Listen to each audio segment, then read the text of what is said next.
السلام علیکم ورحمۃ اللہ وبرکاتہ۔ الحمد للہ رب العالمین والعاقبۃ للمتقین والصلاة والسلام علی سید الانبیاء والمرسلین وعلی آلہ واصحابہ واہل بیتہ اجمعین، اما بعد۔ قال اللہ تبارک و تعالی فی القرآن المجید والفرقان الحمید، اعوذ باللہ من الشیطان الرجیم، بسم اللہ الرحمن الرحیم۔ یا ایہا الذین آمنوا اطیعوا اللہ واطیعوا الرسول واولی الامر منکم، صدق اللہ مولانا العظیم۔ اللہم صلی علی محمد وعلی آل محمد فی اول کلامنا، اللہم صلی علی سیدنا محمد فی اوسط کلامنا، اللہم صلی علی سیدنا محمد فی آخر کلامنا۔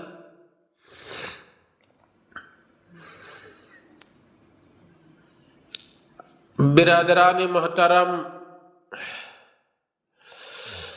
سامعین کرام، نوجوانان اسلام، مالک الملک کا بڑا ہی کرم ہوا، فضل ہوا کہ اسی پاک ذات نے مجھے اور آپ کو مبارک گھڑی میں جمعہ کی اس کے گھر کو پہلے حاضر ہونے کی توفیق دیا۔ میرے دوستو، ہم میں سے ہر آدمی جانتا ہے انگریزی مہینوں کے حساب سے یہ اگست کا مہینہ چل رہا ہے، جس مہینے کے 15 تاریخ کو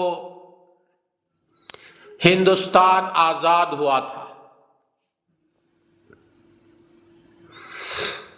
اس لیے دل میں خیال آیا آج کے جمعہ میں اپنے بھائیوں کو ہندوستان میں مسلمانوں کی قربانیاں کتنی پیش کی گئیں اور ہندوستان آزاد کرنے میں علماء کتنے شہید ہوئے، ہندوستان کے آزادی کی متعلق چند گزارشات پیش کرنے کا ارادہ ظاہر کر رہا۔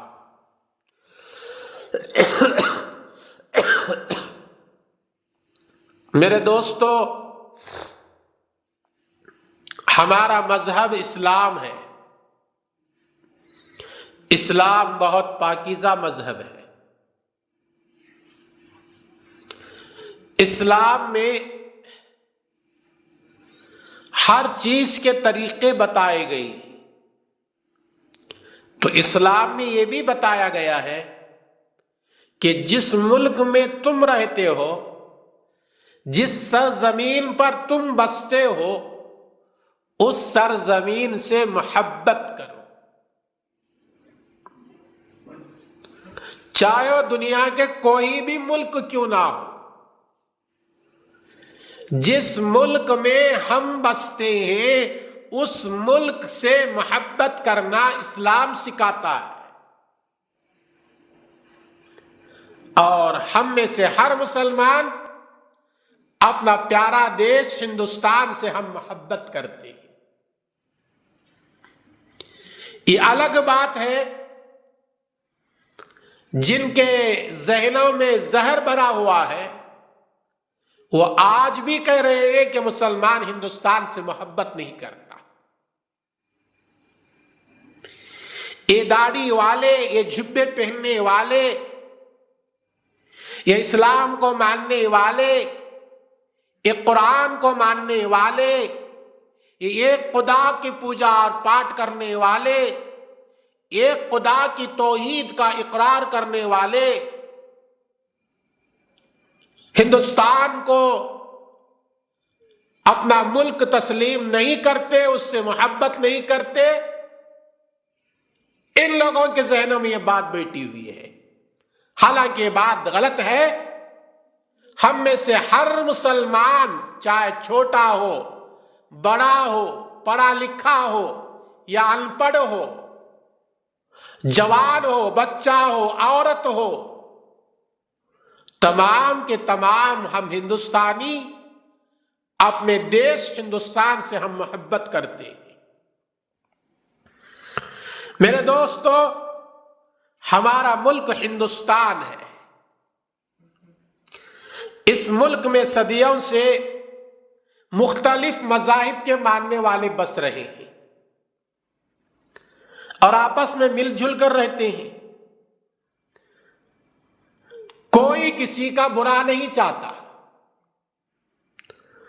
15 اگست کو ہمارا ملک انگریزوں کی غلامی سے آزاد ہوا تھا، اس لیے 15 اگست ہمارا قومی یادگار دن ہے۔ اس دن پورے ملک میں آزادی کی خوشی منائی جاتی ہے اور آزادی میں حصہ لینے والے شہیدوں کو خراج تحسین پیش کیا جاتا ہے۔ جس ملک سے ہم محبت کرتے ہیں، اس ملک کے لیے شہید ہونے والے مجاہدوں سے بھی ہم محبت کرتے ہیں۔ میرے دوستو، ہندوستان کے مختصر تاریخ بتاتا ہوں، یاد رکھو۔ آج سے تقریباً 1350 سال پہلے جب اس ملک پر راجہ داہر کی حکومت تھی، اس وقت عرب کے ایک نوجوان جن کا نام محمد بن قاسم ثقفی ہے، انہوں نے سندھ کو فتح کیا۔ پھر اس کے 2 سال بعد سلطان محمود غزنوی ہندوستان کو فتح کیا۔ اسی وقت سے مسلمان اس ملک میں آباد ہو چکے تھے۔ مسلمانوں نے سب سے پہلے ہندوستان میں حکومت کیا راجہ داہر کی حکومت کو ختم کر کے۔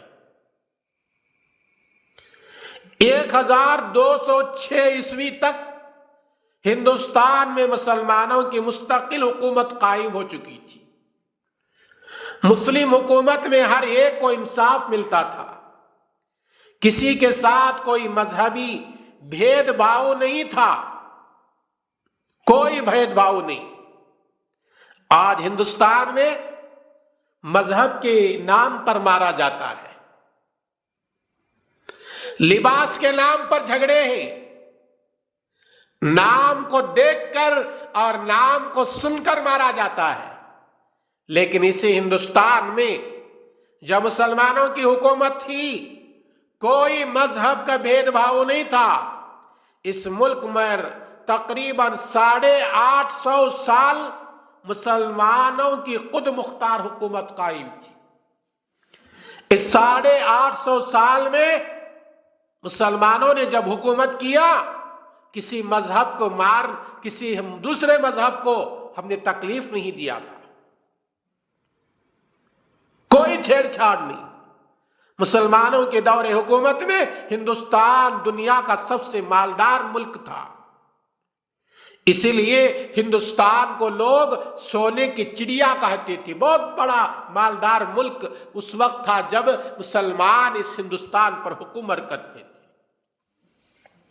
میرے دوستو، آج سے تقریباً 400 سال پہلے مغل بادشاہ جہانگیر کی دور حکومت میں 7 سمندر پار برطانیہ سے انگریزوں کا ایک قافلہ ہندوستان آیا۔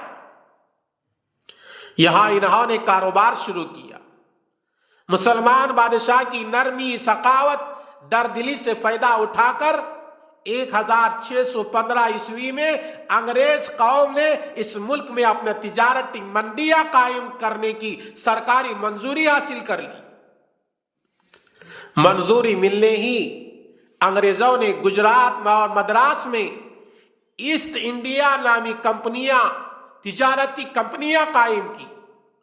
انگریز صرف 80 سال میں ملک کی تمام تجارتی منڈیوں پر غالب آ گئے۔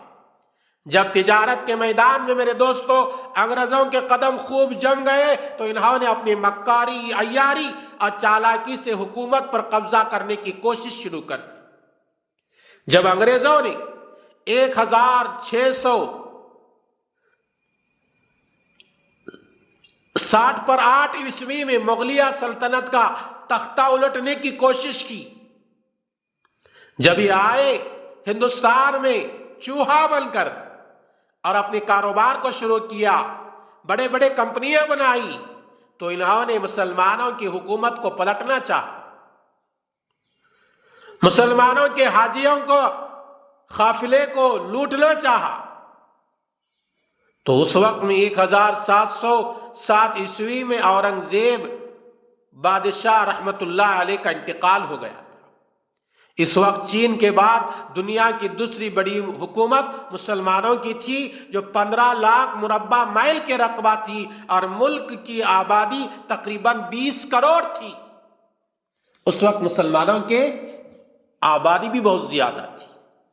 اورنگزیب کے انتقال کے بعد جب انگریزوں نے یہاں اپنی حکومت قائم کرنے کے لیے راجا مہاراجاؤں، نوجوانوں کو آپس میں لڑانا شروع کر دیا، اپنی حکومت قائم کرنے کے لیے آپس میں لڑانا شروع کر دیا۔ آج بھی حکومت کے کارکنان ہی کام کرتے ہیں، اپنا سکہ جمانے کے لیے، اپنی حکومت قائم کرنے کے لیے معمولی آدمیوں کو لڑاتے ہیں، ان کا خون خرابہ ہوتا ہے۔ تو انگریزوں کے اس ناپاک عزائم کو سب سے پہلے بنگال کا ایک نوجوان جس کی عمر 23 سال کی تھی، جن کا نام نواب سراج الدین دولہ ہے، انہوں نے معلوم کر لیا انگریز اب ہمارے خلاف جنگ کرنا چاہتے ہیں۔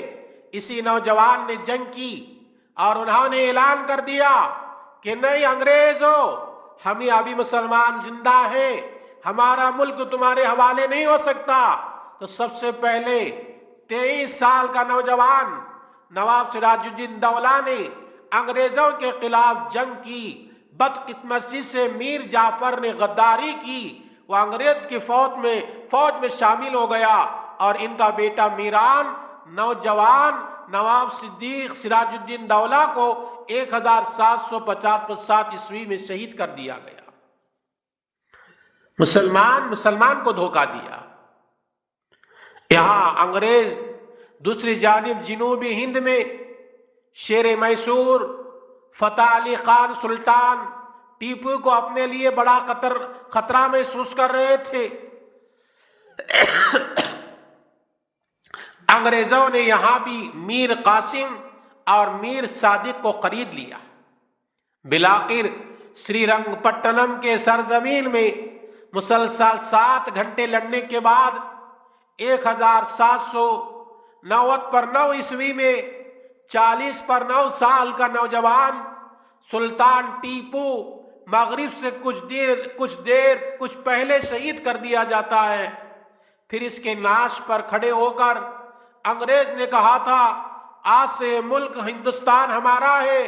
ان دونوں بہادر مسلم شہادتوں کے بعد انگریزوں کے لیے راستہ بالکل صاف ہو گیا۔ آہستہ آہستہ انگریز اس ملک پر قبضہ جمانے لگے۔ میرے دوستو، آج لوگ ہندوستان کے جن کے ذہنوں میں زہر بھرا ہوا ہے، گوبر بھرا ہوا ہے، وہ لوگ کہتے ہیں ٹیپو سلطان شہید رحمت اللہ علیہ ہندوستان سے محبت کرنے والے نہیں تھے، ہندوستان کے اندر ان کی کوئی قربانیاں نہیں۔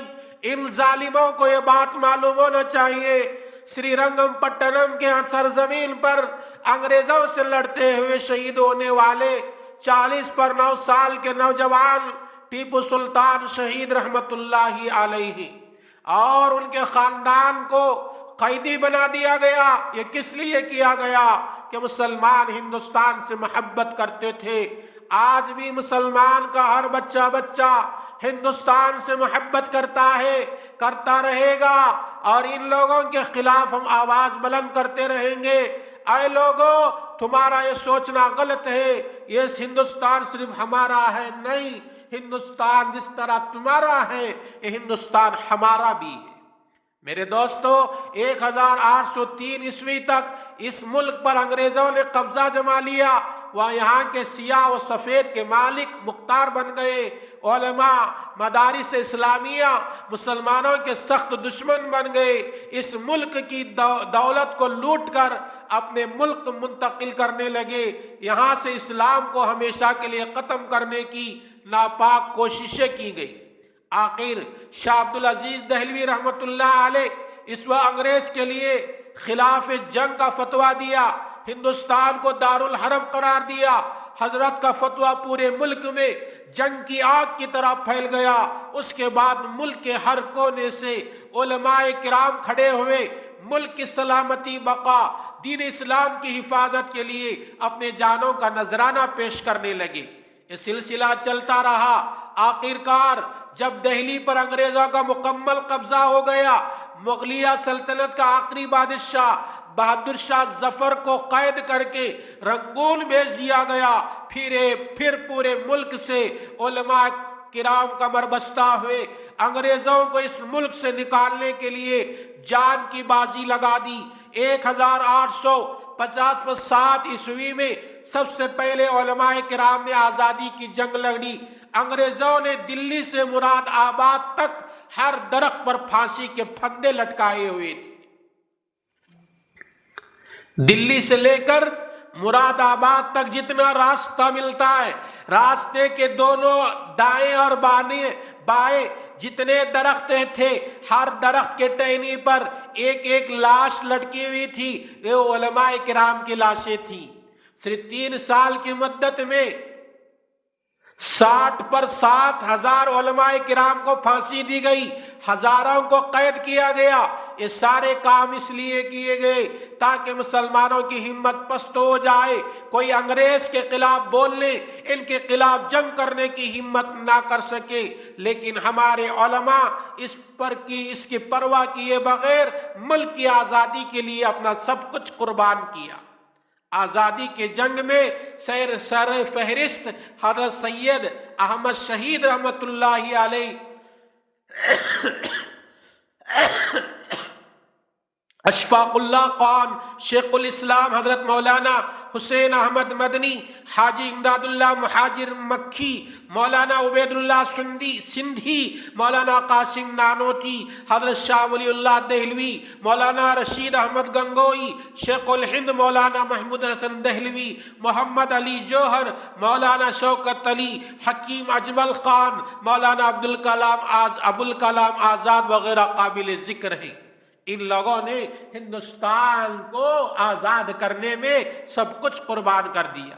آزادی کے جنگ میں شروع میں صرف مسلمان ہی تھے، اس لیے کہ ملک چھینا گیا تھا مسلمانوں ہی کے ہاتھوں سے، تو مسلمان ہی اپنے ملک کو واپس لینے کے لیے سب سے پہلے جنگ مسلمانوں نے شروع کی۔